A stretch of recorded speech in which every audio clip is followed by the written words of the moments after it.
So you want to sell on eBay, but don't know where to begin. Well, you've come to the right place because today I'm going to teach you step by step just how easy it is to list and sell something on eBay.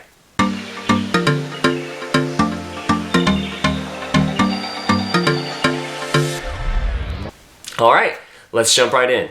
Today, I'm going to be teaching you the easiest way to buy and sell on eBay, and that is by doing it mobilely with eBay's mobile application. So if you haven't done so already, go ahead and find your smartphone and go ahead and download the eBay app. Once you've downloaded the app, you can go ahead and log into your eBay account if you already have one.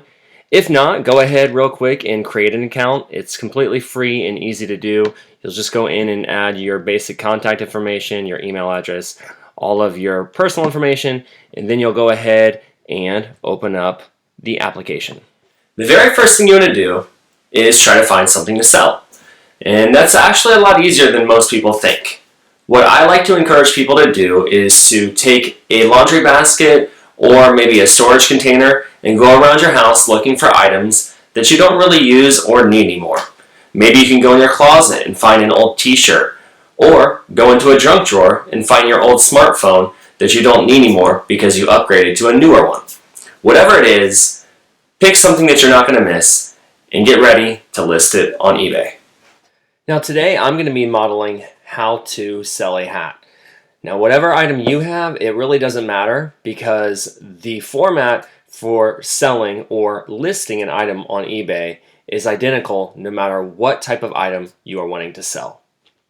Now before we go ahead and jump right into creating the draft for our eBay listing, the very first thing we want to do is actually do a little bit of market research about what we're wanting to sell.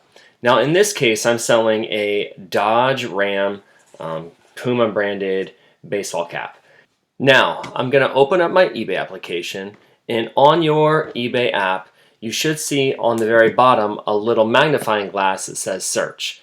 Go ahead and click on that button, and when the menu pops up, you're going to go ahead and type in what it is that you're wanting to sell. So in my case, of course, I'm wanting to sell my baseball hat. So I'm going to type in Dodge Ram Puma baseball cap. And by doing that, it'll then pull up all of the active baseball hats similar to mine that are actually on sale. And this is good because you can see what other people are trying to sell theirs for and kind of get an idea of how much you should price yours at as well. Another little trick that I like to do is if you are looking at the listings, at the very top there's a little toolbar that shows a filter icon. If you click on that icon and then scroll all the way down and then click the drop down menu, you'll see eventually there's a little toggle button that shows sold items. If you turn that toggle on and then click show results, it'll also show you all of the similar items that you're trying to list that have sold in the last 90 days. And this data is really helpful because it actually shows concrete proof of what your actual item is going to sell for. If you're looking at what people are trying to get for that item, like we were before, it may not be as accurate because anybody can make up any given price, but it doesn't mean it's going to actually sell for that price. But by looking at actual sold items, you can look at the track record of what something like this baseball hat would actually sell for. Now, once you have a good price point in mind for what you want to sell your item for, you're going to go ahead and go back down to the very bottom toolbar on your eBay app and click on the selling icon. When you click on that selling icon, you're going to look at the very top and it's going to show you an area, a big blue button that says list an item. Go ahead and click on that, and then you're going to get a new menu that says start your listing. Now here it's going to ask for you to describe your item. So you're going to go ahead and start typing in what you want to sell. For my instance again, I'm going to go ahead and put my Dodge Ram baseball hat.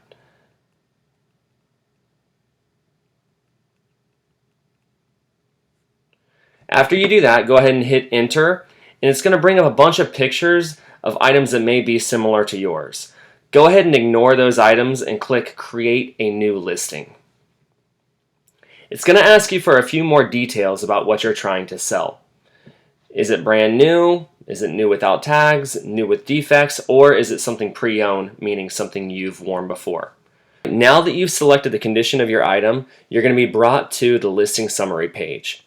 Now on this page, all of the details of the item that you're going to sell are listed.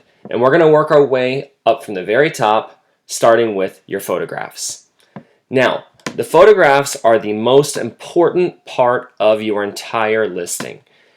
I can't stress this enough. Make sure that you're taking the best photographs that you possibly can, because your photographs are what the buyer is going to see. And what a buyer sees is what's going to determine if they want to purchase your item or not. When you're photographing an item that you want to sell on eBay, it's best to keep it simple. You want to try to use a nice clean area, preferably a white background if you can. And you want to try to take as many detailed pictures as possible. eBay allows you to use 12 photographs. So I would try to encourage you to use as many as possible, because the more pictures you use, the more likely it is that your item will actually sell.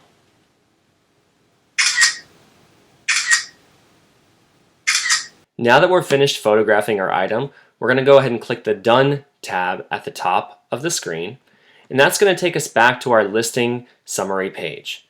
You'll see a green check mark near photos, and you'll also see all the pictures that you took.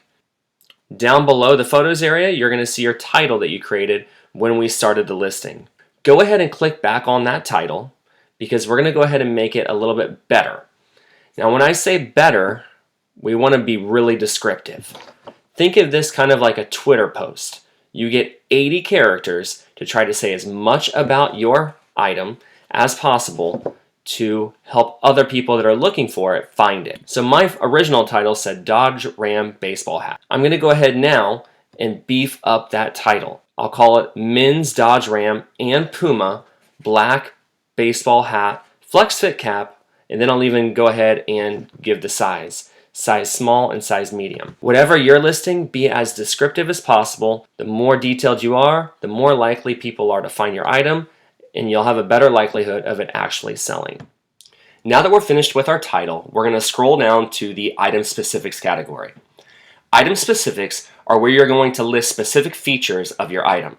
It could be things like the size of your item, the fit of your item, the color, or maybe even the brand. Any detail that is important about what you're listing, you're going to want to enter in right here. Now, item specifics have a direct impact on the visibility within a buyer's search results. Complete and accurate item specifics can increase the visibility of your listing in eBay and in Google Search and Google Shopping. This can help your buyer find exactly what they're looking for. So make sure that you're extremely accurate with your item specifics. After you're finished with your item specifics, you're going to scroll down to the next section of the listing summary. And this area is what category you want your item to be listed under. Now, eBay is going to give a default category automatically, but what I would suggest here is just double check it to make sure that it fits that category. For example, I'm listing a baseball cap, so this is going in men's clothing accessories. Now, I would want to double check that maybe this didn't default to a category like beauty and fragrances, like perfume. If it were to do that, then I would want to go in and manually change the category to make it better fit that description. But if it already fits, I'm not going to touch it, I'm not going to mess with it or do anything. After you're finished with your category selection, you can go ahead and scroll down to the description field. When you open up the description field, you're going to get a document where you can go ahead and write in or type up a brief description of the product that you're wanting to sell. Here you can include detailed product descriptions with brand names, styles, model numbers, anything that you want to accurately describe your item. Make sure to include unique qualities and potential flaws in this area as well, just like you did in the item specific section. Now we're at the final part of the listing field, which is pricing.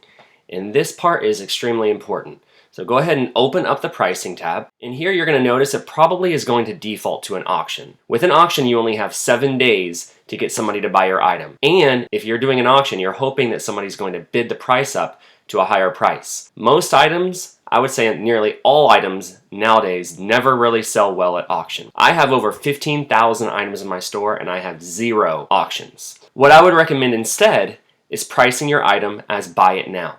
Go ahead and hit the toggle button to turn off the auction, and it should turn on the buy it now option. You'll notice it'll give you a trending price of what that item sells for. The trending price on my item is $14.70, which is right around what I was going to price it at anyway. When I was looking at the price comparisons before we even began our listings, I noticed that hats like this typically sell for about $15. So I'm going to go ahead and price mine at $14.99. Then right underneath it, I'm going to leave the duration as good till cancel. What this is going to do is it'll leave your item up permanently, kind of like a brick and mortar store. For example, if you were to walk into Walmart, Walmart is going to leave the item on their shelf until it sells. Have that same mindset with your eBay store as well. Down below, you'll see other options like offers. If you want to enable offers on your item, you can go ahead and turn that on, and that will enable buyers to send you an offer. And below the offers tab, there's an option to select a quantity. If you have more than one of whatever you're trying to sell, you can go ahead and increase the quantity to however many you have. Now that you've priced your item, you're ready to go ahead and pick the delivery settings.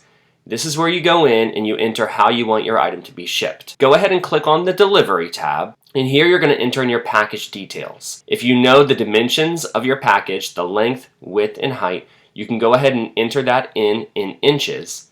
And also, if you know the weight of your item, you can go ahead and enter that information in as well. If you have those details, that will enable you to select calculated shipping, which will then in effect charge your customer exactly what it's going to cost from the post office for them to pay for the shipping on their item. This is the preferred method of shipping on eBay because then you as the seller don't get any unnecessary surprises with any shipping overage charges. If you don't have a way to measure or weigh your package to get those details, go ahead and select the I don't know my package details. Now this is going to be a little bit more tricky because what it's going to do is it's going to make you estimate the cost comparison. And if you don't have a lot of experience shipping, this is where it could get you into a little bit of trouble because you might accidentally undercharge your customer for shipping costs, which would then in effect cause you to have to pay the additional shipping. I would highly recommend, if possible, using the calculated shipping option. If you don't want to charge your customers shipping for your item, you can go ahead and select the free shipping option. Now this is obviously going to charge them nothing and you'll have to pay for the entire shipping cost on your end. But it'll help you get higher search results and will increase the likelihood of your item actually selling. After you've finished setting up your shipping preferences, you're ready to list your item. Go ahead and scroll down till you see that big blue List Your Item button. Go ahead and click it, and then on the very next screen, you're going to get a confirmation that your item was published. Congratulations on listing your first item for sale on eBay. Now all you have to do is wait for your item to sell. Once your item sells, enjoy that extra cash that you made. If you like this video, please like and subscribe to my channel. I'll be posting videos frequently on how to sell on eBay, and if you have any questions, please feel free to drop a comment down in the comment section down below. Until next time, happy selling. Bye.